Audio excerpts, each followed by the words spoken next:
जय हिंद। मैं सौरभ और आप मेरे साथ प्रेसिडेंट चैप्टर पढ़ रहे हैं, ठीक है। और आज प्रेसिडेंट का हम लोग सेकंड पार्ट देख रहे हैं, यानी पार्ट 2 देख रहे हैं, ठीक है। अब तक हमने शुरुआत किया था कि प्रेसिडेंट का आर्टिकल स्टार्ट होता है 52 से और आगे हम लोग पढ़ते पढ़ते पहुंचे थे 59 तक, ठीक है। जिसमें हमने क्या देखा था कि 58 में देखा था कि प्रेसिडेंट होने के लिए क्या क्या क्राइटेरिया चाहिए, जैसे उसे भारत का नागरिक होना चाहिए, उम्र सीमा 35 वर्ष होनी चाहिए और वो योग्यता होनी चाहिए जो एक लोकसभा के सदस्य का हो, ठीक है।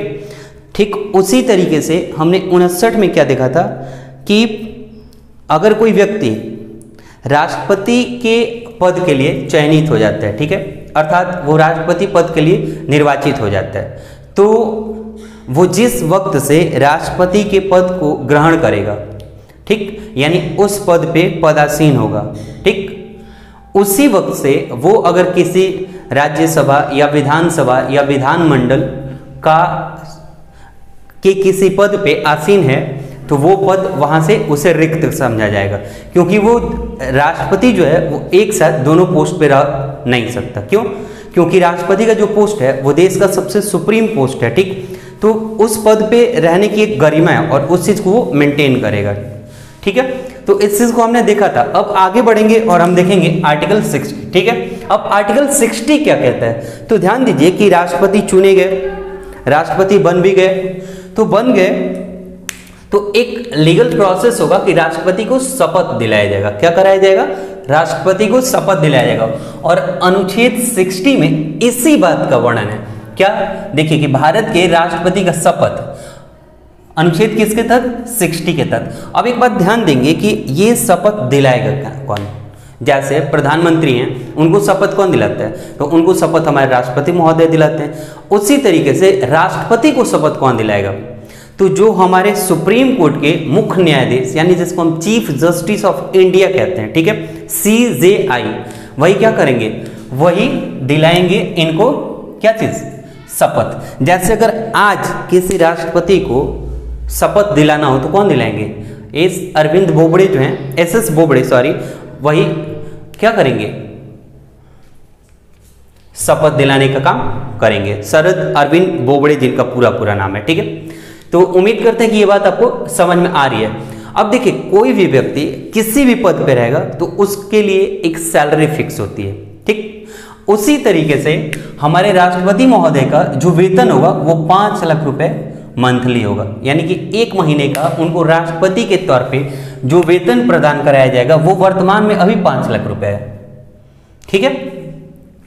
और एक बात और कि आगे चलिएगा तो हम आपको बताएंगे कि देश में पैसा रखने का 2 अकाउंट, एक संचित निधि और एक आकस्मिक निधि, ठीक है। जैसे एक इमरजेंसी फंड और एक कंसोलिडेटेड फंड। तो जो संचित निधि होता है उसमें क्या होता है कि वो साल भर का ब्यौरा उसमें तय रहता है कि ये खर्च है, इसके हिसाब से ऐसे ऐसे पैसे वहाँ हैं, ठीक, और उस खर्च के हिसाब से पैसे वहाँ से निकाले जा चुके हो, यानी सैंक्शन हुए रहते हैं और वो पैसे वहाँ जाते हैं। जैसे किसी को सैलरी देनी है तो वो तो फिक्स है कि वो ड्यूटी पर रहेगा और उसकी सैलरी हर महीने की ये है। अब इमरजेंसी फंड क्यों बनाया जाता है? तो सपोज कीजिए कि कोई आकस्मिक घटना आज हो गई, तो उसके लिए ऐसा तो नहीं है कि चूंकि संचित निधि से पैसा निकालने के लिए पहले संसद की मीटिंग होगी, एक प्रोसेस होगा, उस प्रोसेस में उस प्रस्ताव को पास कराया जाएगा, पास होगा, इसके बाद बजट आएगा। तो ऐसा तो है नहीं कि इमरजेंसी के लिए, जैसे मान लीजिए कि सडन कोई आपदा आ गया और उसके लिए पैसे निकालना हो, तो वो पैसे कहाँ से आएगा? आकस्मिक निधि से आएगा। और उसके लिए ऐसा नहीं होगा, अब सब कोई ऐसा तो करेगा नहीं, चलो पहले सदन बुलाते हैं, सारी प्रोसेस को करते हैं। इसी वजह से बनाएगा इमरजेंसी फंड। और इमरजेंसी फंड करेगा क्या कि सिर्फ एक राष्ट्रपति के हस्ताक्षर पर वहां से पैसे निकल जाएंगे, ठीक है, उसमें। और फिर क्या होगा कि अब देखा जाएगा कि आगे अभी और पैसे की जरूरत है, तो वैसी स्थिति में शुरुआत में इमरजेंसी फंड से पैसे निकाल लिए जाते हैं और फिर सबकी मीटिंग होती है, जो प्रोसेस होता है उस प्रोसेस को फॉलो करते हुए फिर आगे का काम जो हमारे कंसोलिडेटेड फंड है, यानी जो संचित निधि है, उससे पैसे निकालने का काम जारी कर दिया जाता है, ठीक है।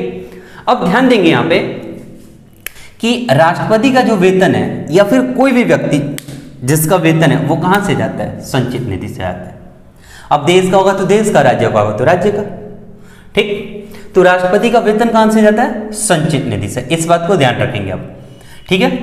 एक बात यहां से और भी आप ध्यान दीजिएगा, अनुच्छेद 61, हम किसी को अपने यहां नियुक्त कर सकते हैं तो उसे हटा भी सकते हैं। सपोज कीजिए राष्ट्रपति को राष्ट्रपति के पद पर रख दिया गया, उन्होंने शपथ ली कि भारत में निष्ठा रखते हुए काम करूंगा, और वो कुछ ऐसा काम कर रहे हो जो देश के ऊपर एक कलंक बन रहा हो, या फिर देश के कॉन्स्टिट्यूशन को फॉलो नहीं कर रहा हो, देश के हित में नहीं हो, तो वैसी स्थिति में राष्ट्रपति को अपने पद से, अगर वो खुद से तो छोड़ नहीं रहे, तो उनको महाभियोग के जरिए हटाया जा सकता है, ठीक। और इसी चीज का जो वर्णन है यानी उल्लेख है वो किसमें? अनुच्छेद 61 में।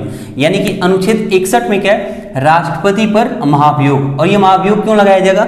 जब राष्ट्रपति अपने दायित्वों का निर्वहन सही तरीके से नहीं कर रहे होंगे, कोई उनकी गतिविधि देश विरोधी होगी, ठीक, या फिर उनके जो पोस्ट को सूट नहीं करता और उस तरीके का वो कॉन्स्टिट्यूशन को चैलेंज करने वाला काम करेंगे, तो उस स्थिति में उन पे महाभियोग लगाया जा सकता है। महाभियोग का क्या प्रोसेस होता है वो हम हर कुछ आपको इन डिटेल बताएंगे, ठीक है। अब ध्यान दीजिए कि अभी क्या सिर्फ हमको ध्यान देना है कि राष्ट्रपति पे महाभियोग की प्रक्रिया का उल्लेख यानी कि जो वर्णन है वो है अनुच्छेद 61 में, ठीक है। और जब चीजों को मैं रिपीट कर रहा होता हूं तो आप भी मेरे साथ साथ रिपीट भी किया कीजिए, और आपको क्या होगा, एक कनेक्टिंग टाइप से लगेगा, और आप कनेक्ट होकर मेरे साथ साथ क्या करेंगे, आसानी से इस चीजों को पढ़ने के दौरान ही याद भी कर लेंगे। अब एक बात मैंने यहाँ पे ध्यान दीजिएगा, नोट करके लिखा है, वो क्या है कि अनुच्छेद 56 के सब आर्टिकल 1 की ख पार्ट में, ठीक है, इसके अनुसार राष्ट्रपति पर महाभियोग संविधान के अतिक्रमण के आधार पर लगाया जाता है। जैसे मैंने अभी कुछ देर पहले आपको बताया ना कि अनुच्छेद 61 में राष्ट्रपति पर महाभियोग की प्रक्रिया का उल्लेख है, तो ठीक है, बताया गया है कि महाभियोग कैसे लगता है, लेकिन क्यों लगता है, तो इसका वर्णन अनुच्छेद 56 के 1 के ख में करा गया। क्या कि अगर वो संविधान जो उनको अधिकार दिया है उसको न मानते हुए बल्कि उस संविधान को ही चैलेंज कर रहे हो, संविधान के रूल्स पे अतिक्रमण कर रहे हो, तो उस स्थिति पे उन पे महाभियोग लगाया जा सकता है। तो इन दोनों को आप अलग अलग समझेंगे। संविधान के अतिक्रमण के आधार पर महाभियोग लगाने की बात कहाँ कही है? अनुच्छेद 56 के 1 के ख। जबकि राष्ट्रपति पर महाभियोग की प्रक्रिया का उल्लेख है अनुच्छेद 61 में, ठीक है। तो ये चीज आप ध्यान रखेंगे। आगे ध्यान दीजिएगा कि अनुच्छेद 61 का सब आर्टिकल 2 क्या कहता है, ठीक है। तो ये कहता है कि राष्ट्रपति पर महाभियोग का आरोप तब तक नहीं लगाया जा सकता, ठीक है। क्यों लगाया जाता है वो तो आपको पता चल गया। राष्ट्रपति पर महाभियोग का आरोप तब तक नहीं लगाया जा सकता जब तक कि ऐसा आरोप लगाने की प्रस्तावना किसी ऐसे संकल्प में अंतर्विष्ट नहीं है, ठीक, जो कम से कम 14 दिन की लिखित सूचना को दिए जाने का प्रस्ताव पारित न किया गया हो, एवं संकल्प पर सदन की कुल सदस्य संख्या का कम से कम 1/4 सदस्यों के हस्ताक्षर भी होने चाहिए। अब इस बात को आइए समझिए मेरे साथ साथ, ठीक है। महाभियोग की प्रक्रिया हमने समझ ली, क्यों लगेगा, तो संविधान का अगर अतिक्रमण करते हैं तो लगेगा, क्योंकि संविधान से ही देश चलता है और उस चीज को अगर चैलेंज करेंगे तो किसी न किसी के हित का अहित होगा, ठीक है, यानी उसके हित जो उसका अधिकार है उसका वो खंडन होगा, और उससे बचाने के लिए इन पे लगेगा महाभियोग। अब ध्यान देंगे यहाँ पे कि यहाँ पे लिखा क्या गया कि कब, क्यों, यानी क्या क्या परिस्थिति बननी चाहिए तब जाकर के आप राष्ट्रपति पर महाभियोग लगा सकते हैं। क्यों?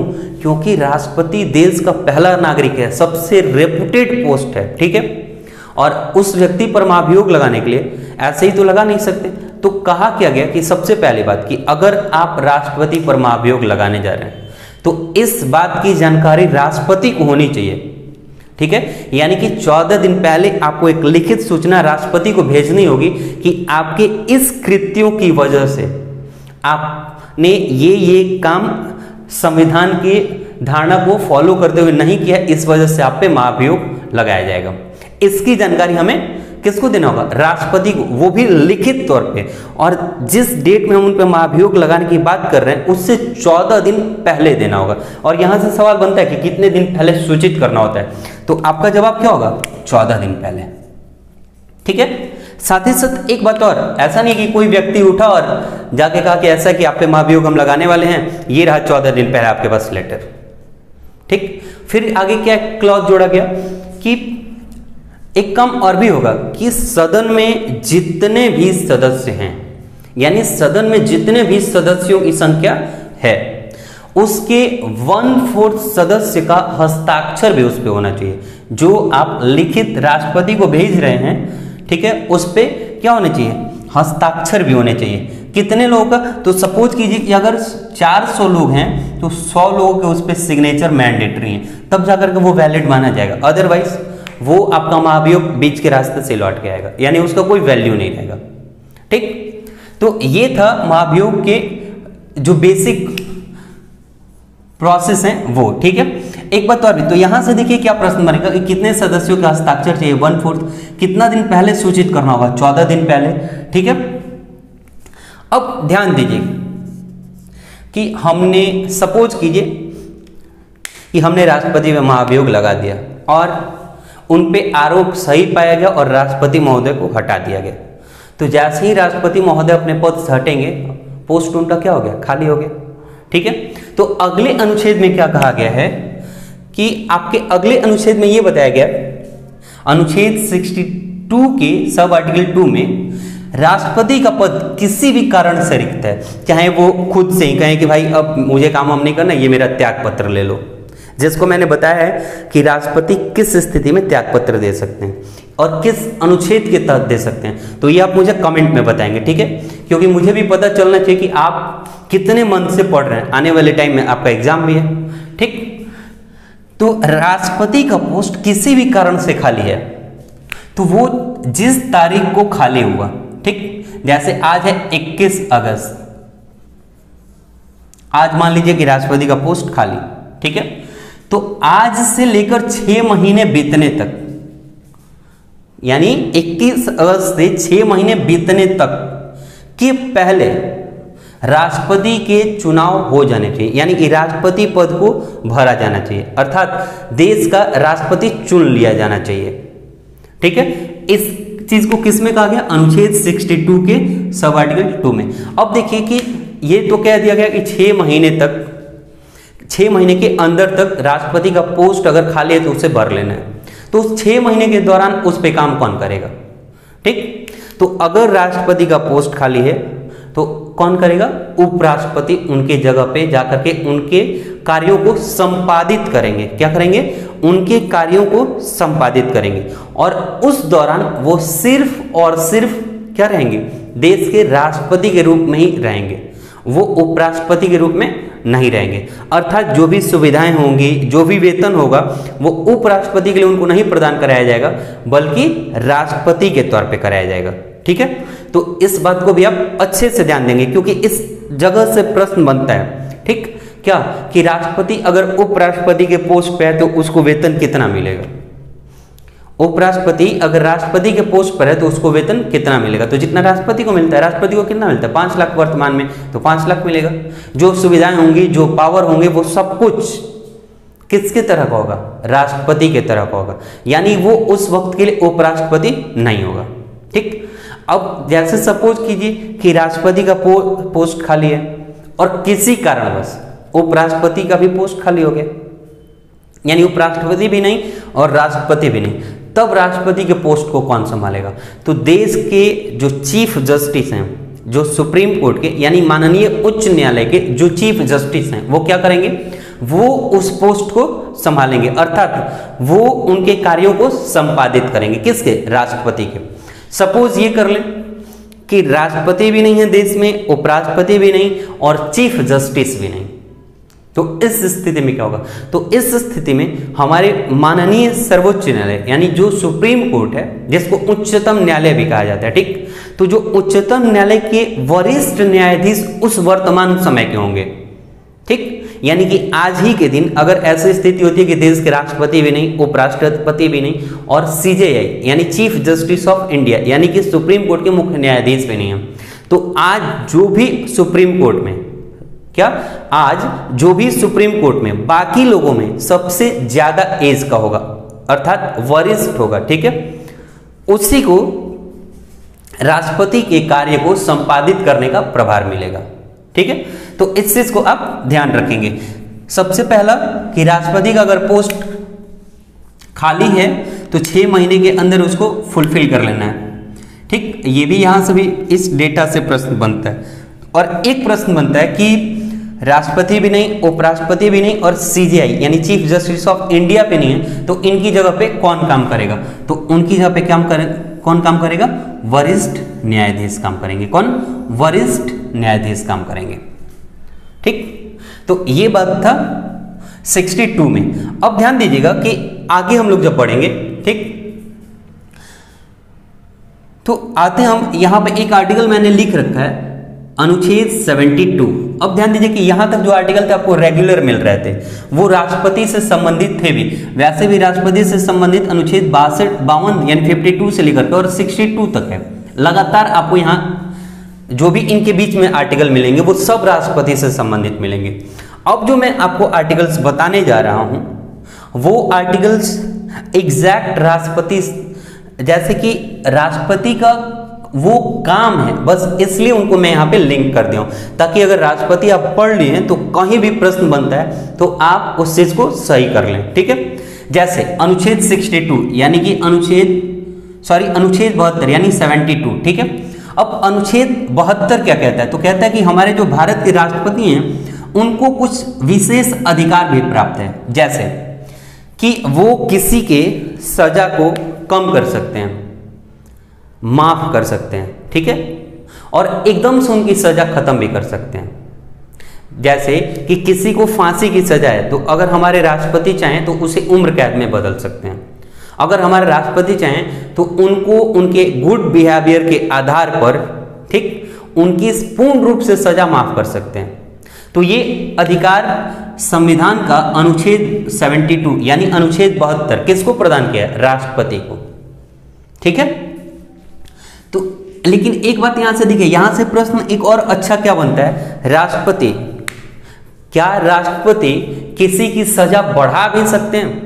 यानी कि सुप्रीम कोर्ट ने मान लीजिए किसी को दे दिया होगा कि आपको उम्र कैद की सजा है, तो क्या उसकी सजा फांसी में कन्वर्ट कर सकते हैं? बिल्कुल नहीं। सजा बढ़ाने का अधिकार किसी को नहीं है।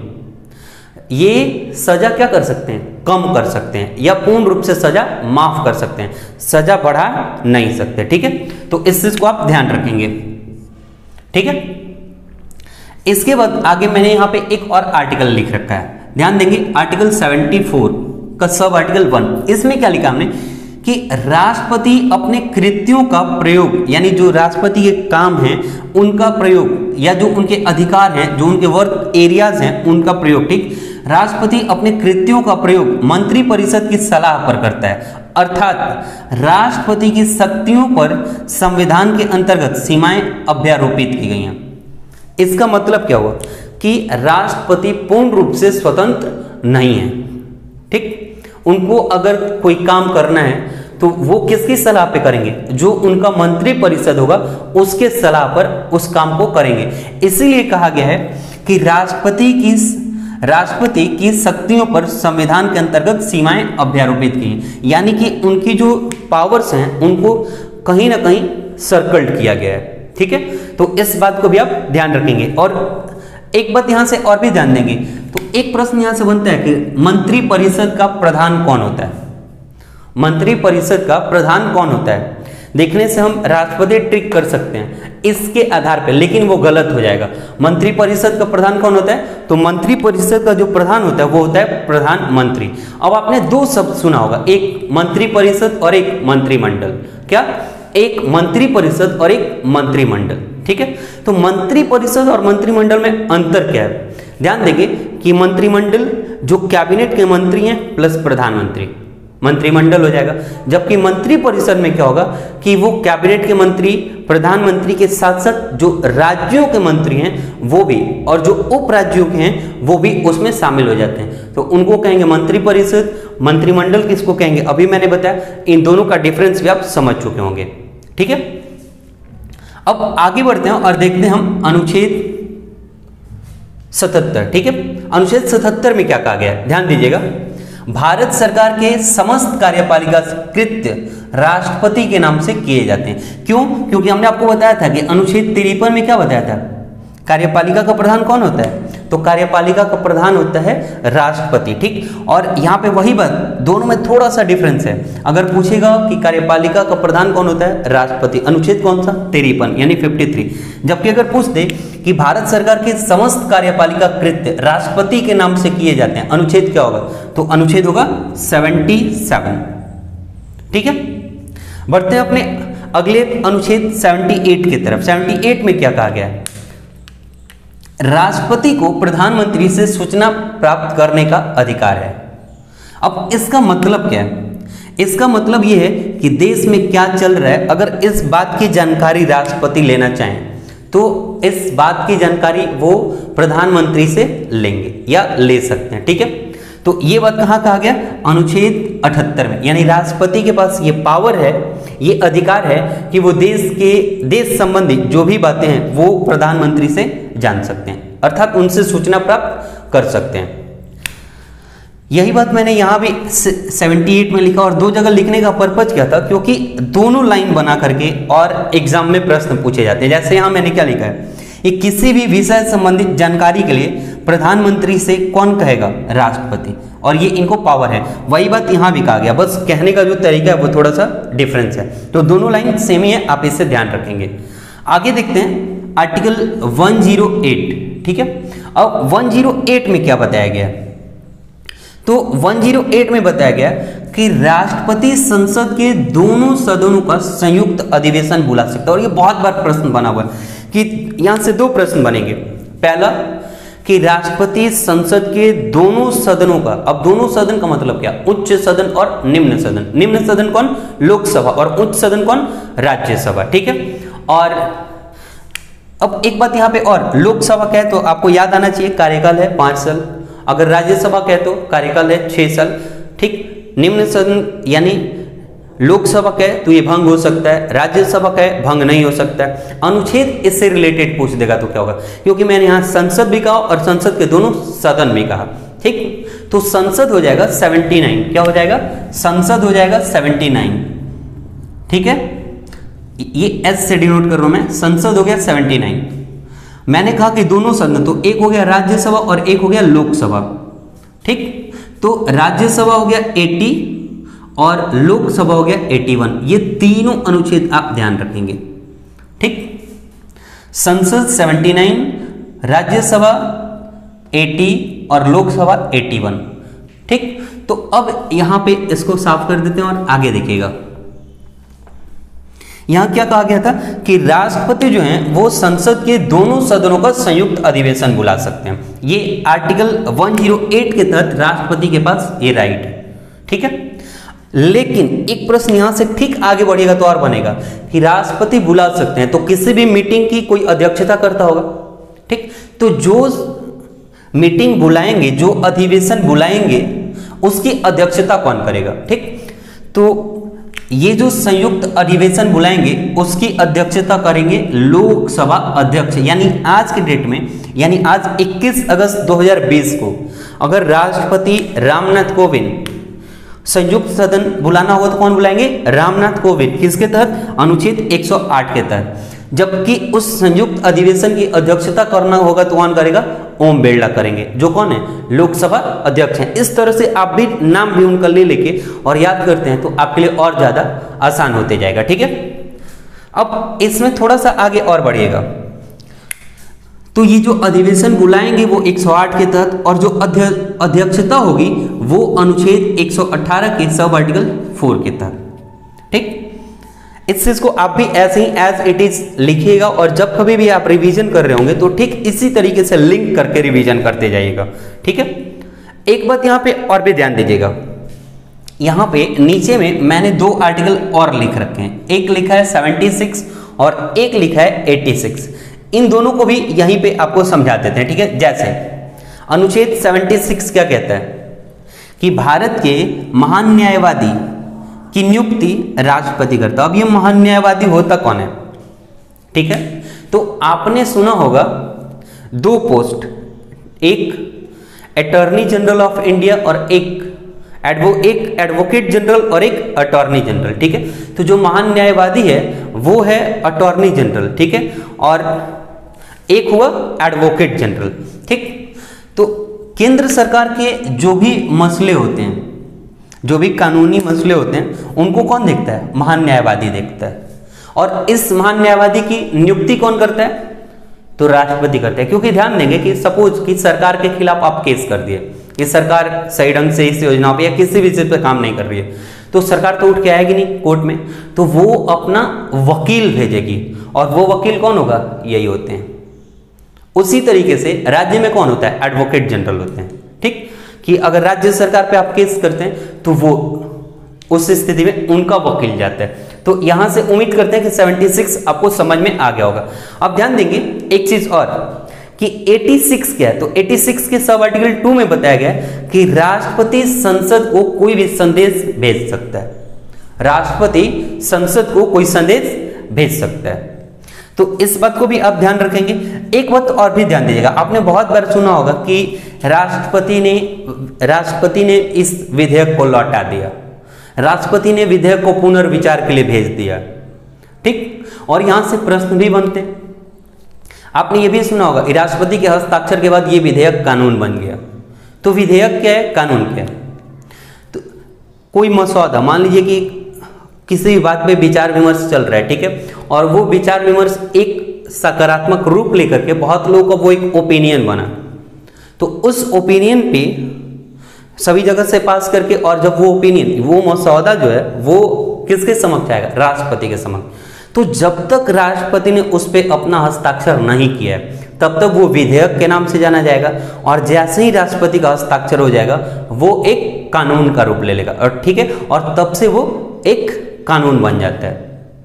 ठीक है, तो ये अंतर विधेयक और कानून में था। एक बात यहां से और भी आप ध्यान देंगे कि अनुच्छेद 111 क्या कहता है। ठीक, तो अनुच्छेद 111 ये कहता है कि इसके अंतर्गत, यानी अनुच्छेद 111 के अंतर्गत राष्ट्रपति संसद के दोनों सदनों द्वारा पारित विधेयक पर चाहेगा तो स्वीकृति देगा, चाहेगा तो स्वीकृति को रोक लेगा, या फिर उस विधेयक को पुनर्विचार के लिए लौटा देगा। अब यहां पे ध्यान दीजिएगा कि कोई कानून बन के आया, तो कानून बन के आएगा कहां से?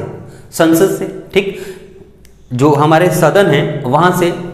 अब उन दोनों सदनों में वो विधेयक तो पारित हो गया, जो मसौदा था कि ऐसा होना चाहिए, सही है, तो वो राज्यसभा लोकसभा दोनों जगह से पारित हो गया। लेकिन वो कानून तब तक नहीं बनेगा जब तक राष्ट्रपति महोदय का हस्ताक्षर उस पर नहीं हो जाए, अर्थात वो अमल में तब तक नहीं लाया जा सकेगा। ठीक, तो जैसे ही राष्ट्रपति के पास आएगा, तो राष्ट्रपति के पास वहां पे 3 ऑप्शन होता है। एक, राष्ट्रपति उस चीज को पढ़े, सिग्नेचर के, कानून बन गया। दूसरा कि राष्ट्रपति पढ़े और उनको लगा कि ये जगह करेक्शन होना चाहिए, उन्होंने उसको करेक्शन के साथ भेज दिया कि आप इस पे पुनर्विचार कीजिए। ठीक है, अब वहां पे वो जो जहां से ये विधेयक आया था राष्ट्रपति के पास, कहां से आया था? सदन से आया था। सदन में गया, उन लोगों को लगा कि हाँ इस पे ये बदलाव होने चाहिए, वो करे तो भी सही, और उनका मन ना हो, वो ना करे तो भी। अगर वो वापस विधेयक राष्ट्रपति के पास आ गया तो उस स्थिति में राष्ट्रपति को उस पर सिग्नेचर करना ही होगा। ठीक, और राष्ट्रपति उस स्थिति में उस पर सिग्नेचर करेंगे भी। ठीक, तो 2 चीजें हो गई। एक और भी राष्ट्रपति के पास अधिकार कि दोनों जो हमारा सदन है उससे कोई भी विधेयक राष्ट्रपति तक पहुंचा, राष्ट्रपति ने पढ़ा और वो उस पे हाँ भी नहीं कहना चाहते और ना भी नहीं कहना चाहते, तो उस स्थिति में राष्ट्रपति के पास एक पावर होता है पॉकेट वीटो का।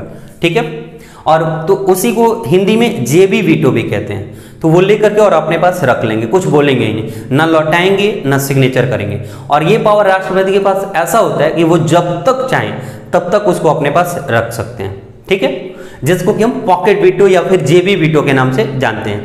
तो ये 3 तरह का पावर तो राष्ट्रपति के पास हो गया। ठीक है, अब यहां से एक चीज और भी ध्यान दीजिएगा कि यहां से प्रश्न क्या बनेगा। ये तो नॉर्मल क्वेश्चन बनेंगे, ये जो प्रश्न बनेगा वो नॉर्मल प्रश्न बनेगा। एक प्रश्न बनेगा क्या, राष्ट्रपति किस विधेयक को, ध्यान दीजिएगा, राष्ट्रपति निम्नलिखित में से किस विधेयक को पुनर्विचार के लिए नहीं लौटा सकता है।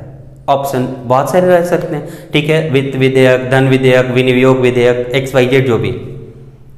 तो ध्यान दीजिएगा कि इसमें से जो धन विधेयक है, कौन, जो धन विधेयक है, ठीक, धन विधेयक होता क्या है, धन विधेयक की चर्चा आपको अनुच्छेद 110 में मिलेगा, ठीक। तो धन विधेयक में होता क्या कि धन विधेयक जो है वो पहले ही राष्ट्रपति के साथ सलाह मशवरा कर लिया जाता है, राष्ट्रपति को सदन में लाने से पहले उनको दिखाया जाता है, ठीक है, और उन्हीं के साथ विचार विमर्श करके धन विधेयक तैयार होता है।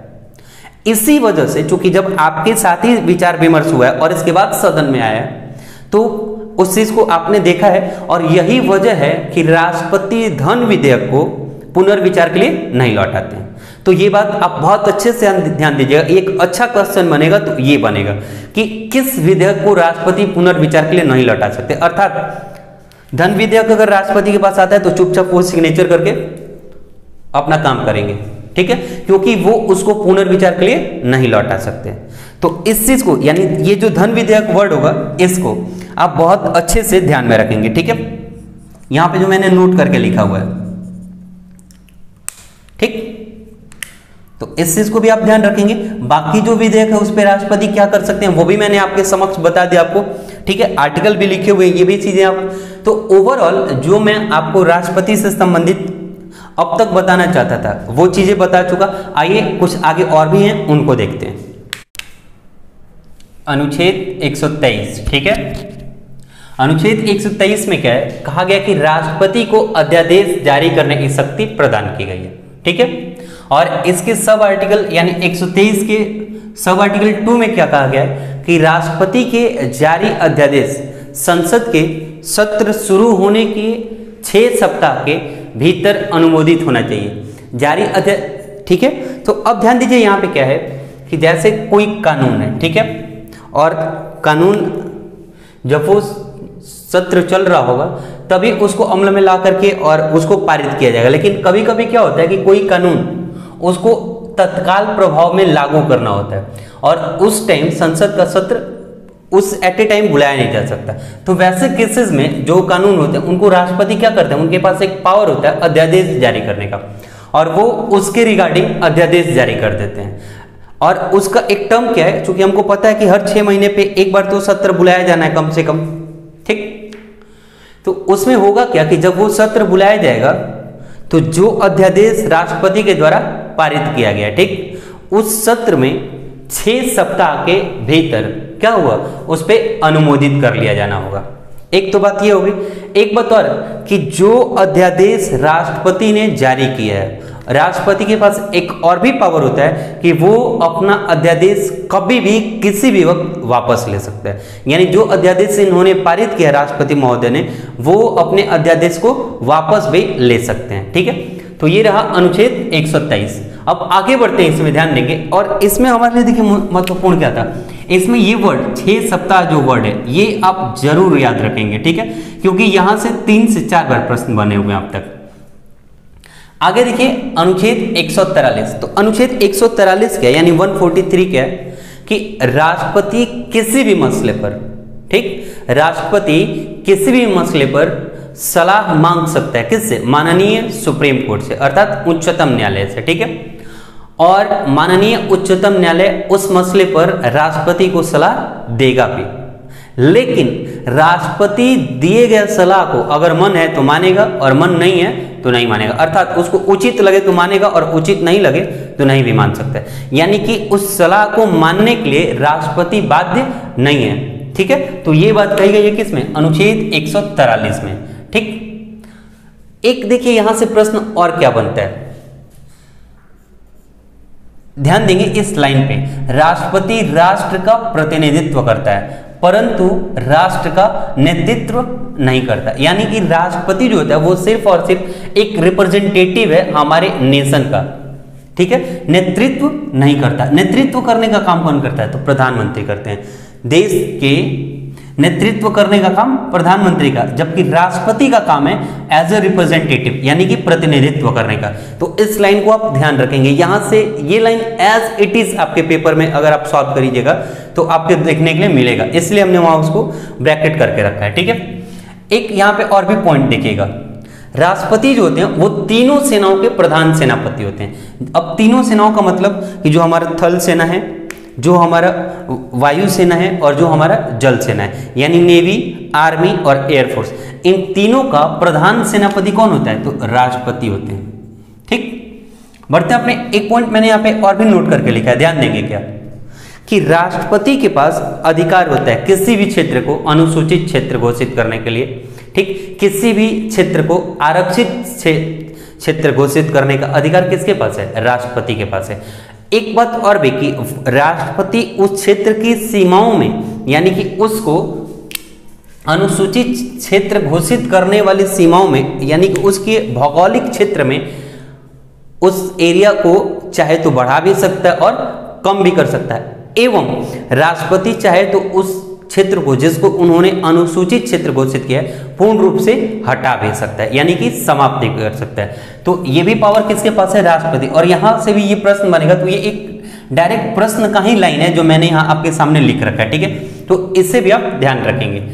ये दोनों अनुच्छेद बहुत इंपॉर्टेंट हैं हमारे लिए। कौन कौन? तो एक भारत के नियंत्रक महालेखा परीक्षक, यहां से पहले आर्टिकल हटा दे तो क्या प्रश्न बनता है कि भारत के नियंत्रक महालेखा परीक्षक, यानी कि जिनको हम क्या कहेंगे? CAG, controller auditor general.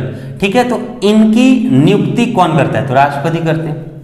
जो राज्यों के राज्यपाल हैं उनकी नियुक्ति कौन करता है? राष्ट्रपति करते हैं। ये डायरेक्ट दो प्रश्न यहां से हो गए। इसके अलावा इनके आर्टिकल से भी प्रश्न पूछ दिए जाते हैं कि सीएजी जो है, यानी जो नियंत्रक एवं महालेखा परीक्षक हैं, वो किस अनुच्छेद के तहत राष्ट्रपति के द्वारा नियुक्त होते हैं? तो राष्ट्रपति उनको नियुक्त करता है अनुच्छेद 148 के तहत। किसको? सीएजी को। ठीक है, और अनुच्छेद 155 के तहत राज्यों के राज्यपाल की नियुक्ति कौन करता है? राष्ट्रपति करते हैं। आगे देखिएगा अनुच्छेद 160। ठीक, अब यहां ध्यान देंगे कि राष्ट्रपति आकस्मिक या असाधारण परिस्थितियों में राज्यपाल के कृत्यों के निर्वहन हेतु उपबंध कर सकता है। ठीक, क्या होगा कि राष्ट्रपति जो है वो किसी इमरजेंसी केसेस में, यानी आकस्मिक या फिर वहां का कंडीशन सही नहीं हो तो असाधारण परिस्थिति में क्या करेगा?